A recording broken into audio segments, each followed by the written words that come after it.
C'est en 1786 que d'importants travaux furent entrepris sur Castle Street, Liverpool, dans le but d'élargir le chemin. Cette route centrale était importante et l'élargissement fit passer la rue de 2 à 4 voies, permettant également aux piétons de profiter de larges trottoirs. Beaucoup de vieilles maisons délabrées furent démolies lors du réaménagement et de nouvelles propriétés furent bâties à leur place. Ces nouveaux espaces étaient très convoités et certains n'hésitèrent pas à utiliser quelques supercheries pour se les approprier. C'est dans ces conditions qu'une ancienne locataire, une vieille dame du nom de Mary Gore, fut contrainte de quitter sa petite maison de Castle Street. Le peu d'argent de compensation qui devait lui revenir fut gardé par un contremaître malhonnête chargé des travaux. Lorsqu'elle comprit que son argent avait été détourné, Mary Gore, en colère, se rendit sur le chantier et maudit le contremaître. Elle lui souhaita une mort terrible et mémorable avant de brusquement faire demi-tour et de disparaître dans une ruelle. Sans l'argent, elle devait maintenant aller vivre avec sa sœur Isabelle, qui travaillait dans une auberge nommée Golden Lion, à quelques pas de son ancienne demeure. Le contremaître, dont le nom était Collins, n'en fit pas de cas. Un de ses ouvriers irlandais vint le rencontrer, prétendant que Mary Gore était une sorcière et que cette malédiction devait être levée à tout prix.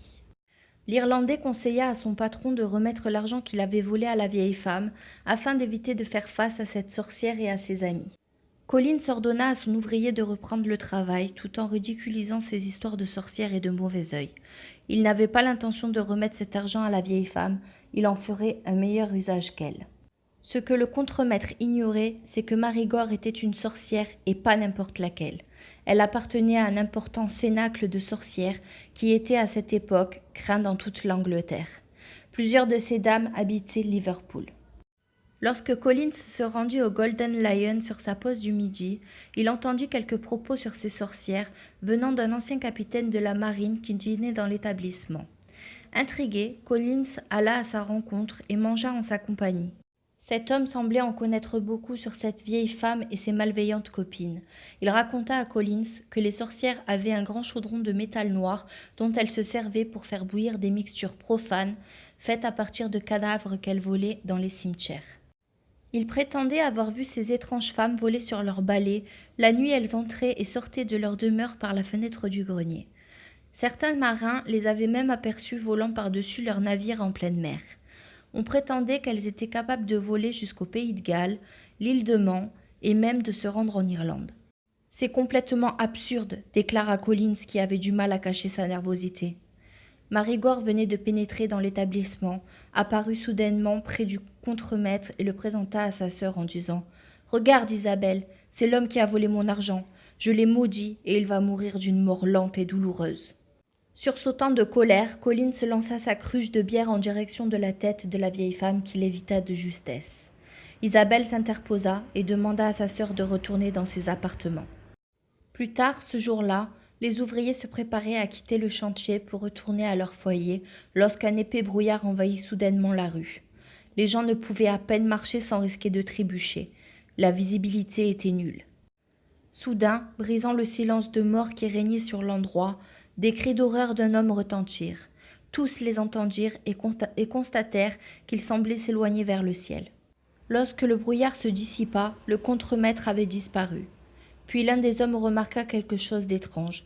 Il pouvait voir une drôle de silhouette qui se trouvait sur la girouette du bureau de change.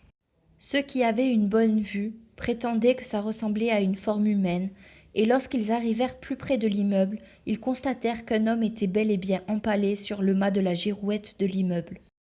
Une foule se rassembla rapidement afin d'observer l'homme, qui semblait toujours vivant. L'homme agonisant semblait légèrement bouger les bras, du moins, c'est ce que les gens semblaient croire depuis le trottoir. Ils se questionnaient à savoir qui il était, et surtout, comment avait-il pu se trouver dans une telle situation. Plusieurs pensaient que l'homme aurait pu tomber de l'aéronef de Vincenzo Lunardi, un pionnier de l'aéronautique qui avait récemment survolé la ville avec un ballon à air chaud.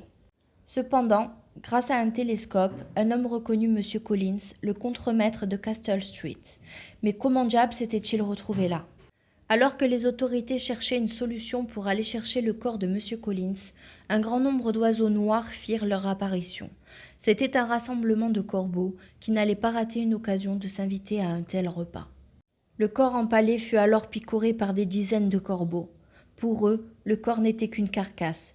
Ils déchirèrent son corps jusqu'à ce qu'il ne soit plus qu'un amas de chair sanguinolente. En soirée, un violent orage frappa la ville, dispersant rapidement les curieux et les corbeaux qui fuyaient les grêlons tombant du ciel. Un éclair frappa soudainement la girouette, faisant exploser le corps du contremaître.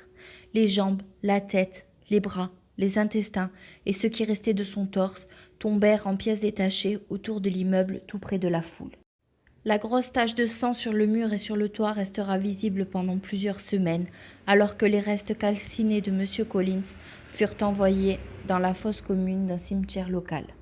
Les ouvriers poursuivirent l'agrandissement de la Castle Street et la construction d'une banque, mais chaque jour, pendant leur post-déjeuner, il y avait toujours quelqu'un pour parler de M. Collins et des étranges circonstances de sa mort.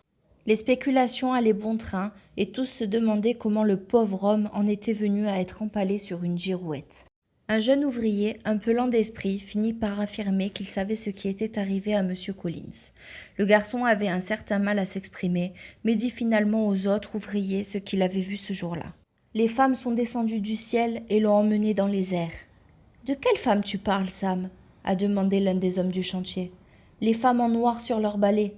Elles l'ont emmené. » Les gars du chantier avaient bien du mal à croire une histoire pareille, mais ils savaient que Sam, ce pauvre attardé, ne disait jamais de mensonges. La rumeur se répandit rapidement.